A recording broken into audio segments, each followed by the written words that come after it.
Diphtheria is a fatal disease, and early treatment can prevent mortality. In this video, we will discuss about the diphtheria case management.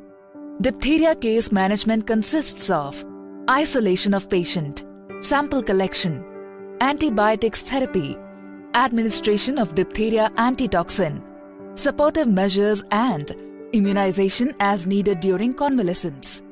After diphtheria is suspected, patients should be kept in strict isolation. If facilities are not available for droplet isolation, screens should be placed between patients to limit potential transmission and limit contact between the case and other patients in the health facility. After diphtheria is suspected, 2 throat swabs should be taken as soon as possible.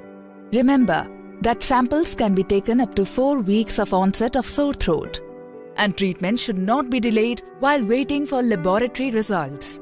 Antibiotics therapy.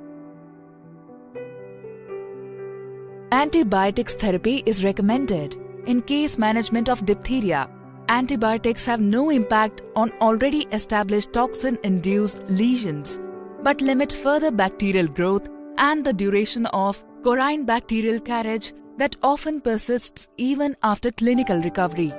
Patients who can swallow erythromycin 40 to 50 mg per kg body weight per day in 4 divided doses, maximum 2 gram per day, orally for 14 days, or azithromycin 10 to 12 mg per kg body weight once daily, maximum 500 mg per day, orally for 14 days.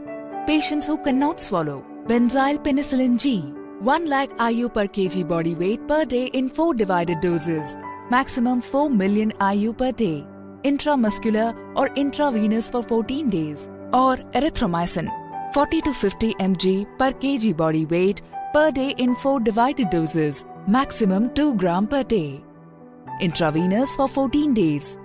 Intravenous or intramuscular administration of equine-derived DAT is highly effective and is the gold standard for diphtheria treatment to reduce complications and mortality by neutralizing the free toxins.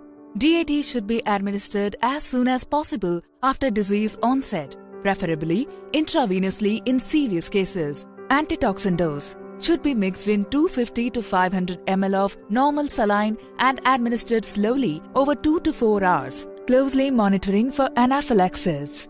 Recommended dose is the same for adults and children. 20,000 to 40,000 units for pharyngeal or laryngeal diphtheria of less than 2 days of duration. 40,000 to 60,000 units for nasopharyngeal diphtheria. 80,000 to 1 lakh units for extensive disease of 3 or more days duration, or patients with diffuse neck swelling. Remember that the entire therapeutic dose of DAT should be administered at one time. Less than 1% of patients are allergic to horse products.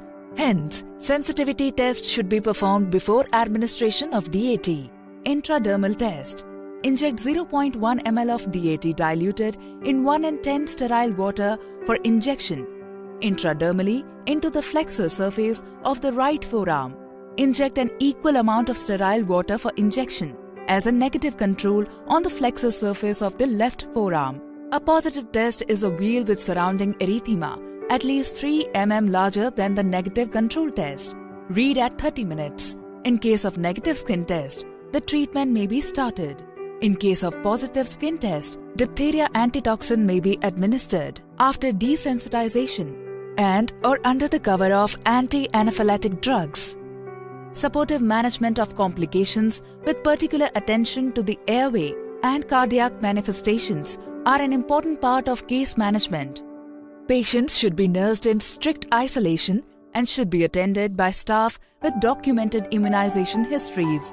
Protective immunity does not always develop after recovery from disease. Therefore, individuals recovering from diphtheria should complete the age-appropriate recommended course of diphtheria toxoid vaccination during convalescence. Early diagnosis and treatment of diphtheria cases can save lives.